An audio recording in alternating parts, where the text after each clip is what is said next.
അർശിന്റെ മേലെ പതിഞ്ഞ പൊരുൾ ലാ ഇലാഹ ഇല്ലല്ലാഹ്. അതിനൊപ്പം ആദം നബി കണ്ടരുൾ മുഹമ്മദുർ റസൂലുള്ളാഹ്.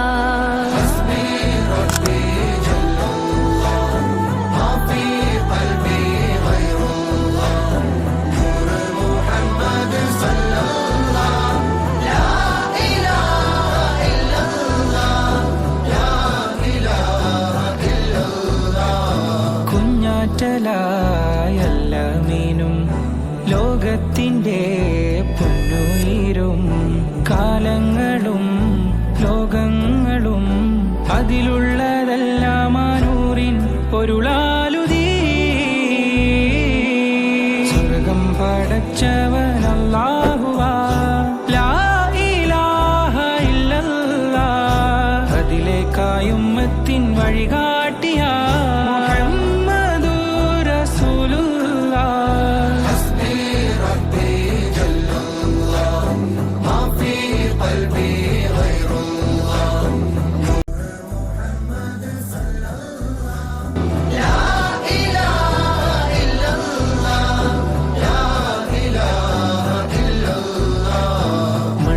മനുഷ്യൻ വന്ന മുതൽ കണ്ണിലെ ലോകം കണ്ട മുതൽ നെഞ്ചിലും റൂഹിലും ഉള്ള നിഴൽ ജന്നത്തിലേക്ക് വിളിക്കും തണൽ നേരുള്ള കൂട്ടത്തിൽ കേൾക്കും തരുൾ ആകെ പ്രപഞ്ചത്തിൻ സ്നേഹത്തണൽ ലോകം പടച്ചവൻ അല്ലാഹുവാ ലാ